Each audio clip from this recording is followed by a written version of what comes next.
रेखा के पिता दिल्ली में किसी तरह अपने और अपने परिवार का पेट पाल रहे थे। पर एक दिन, अरे रमेश, तुम्हारी बेटी के तो समझो भाग्य ही खुल गए। वकील लड़के का रिश्ता आया है। अरे वाह, कब करना चाहते हैं शादी? वो लोग तो जल्द से जल्द ही करेंगे। बाकी शाम को मैंने रेखा को देखने के लिए बुला लिया है। तेरा घर छोटा है तो तुम लोग मेरे घर ही आ जाना। राकेश और उसकी बीवी सारी तैयारी के साथ रोहित और रेखा की शादी कर देते हैं। लेकिन अगले ही दिन, देखो रेखा, शादी भले ही हो गई है, लेकिन तुम ये मत सोचना कि मैं किसी जोरू के गुलाम टाइप रहूंगा। रेखा को रोहित की बात अजीब लगती है। मैं ये तो सोच भी नहीं सकती और ना ही चाहती हूँ, लेकिन शादी के अगले ही दिन इस तरह की बात की उम्मीद भी नहीं थी। रोहित रेखा के मुंह से ये बात सुनकर गुस्सा हो जाता है। अरे, काफी जबान भी चला लेती हो। माँ ने सिखाया नहीं कि पति से कैसे बात करते हैं? रेखा अब चुप रहने में ही भलाई समझती है। रेखा, जल्दी से नाश्ता तैयार कर लो।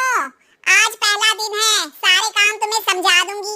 ये नौकरानी है जो तुम्हें बता देगी कि कैसे कैसे क्या करना है। फिर इसकी कल से छुट्टी है।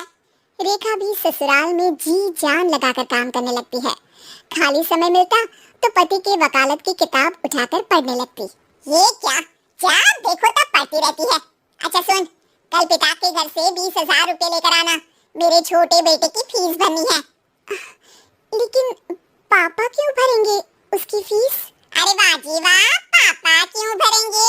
तो ये बता, हम क्यों रखेंगे तुझे यहाँ? क्यों खाना देंगे फ्री में?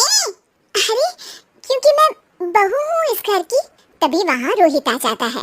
अरे वाह, बड़ी जबान चला रही हो। चुपचाप माँ जो कह रही है वैसा कर, वरना सामान उठा और जा अपनी झोपड़ी में। बेचारी रेखा क्या करती, पिता के घर जाती है, उनको सारा हाल बताती है। पिता भी जैसे तैसे पैसों का इंतजाम कर बेटी को ससुराल के लिए विदा करते हैं। देखा, अब कहाँ से आए पैसे? अरे बहुत माल है तुम लोगों के पास, बस सीधी उंगली से निकालते नहीं। नहीं नहीं माँ, पापा ने अपनी मोटरसाइकिल बेचकर पैसों का इंतजाम किया है। पता नहीं अब वो ऑफिस कैसे जाएंगे। अरे वाह भाई, ये भी हम सोचे। खैर, जैसे तैसे दिन बीतते हैं।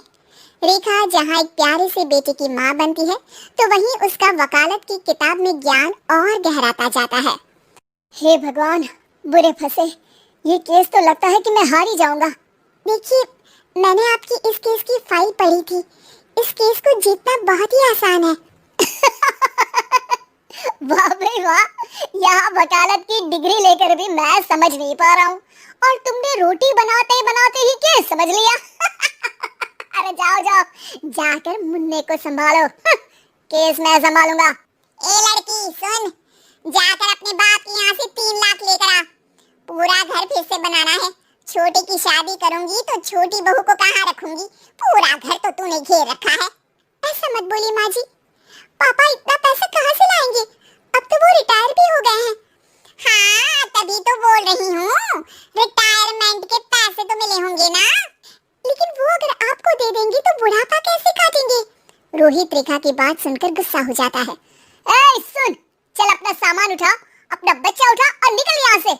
रेखा के लाख आग्रह के बाद भी रोहित और उसकी सास उसे घर में नहीं रखते। पापा, मैं तलाक चाहती हूँ। बेटा, मेरे पास वकील के पैसे नहीं है। पापा, आप मुझे वकालत करवा दीजिए, अपना केस मैं खुद लड़ूंगी।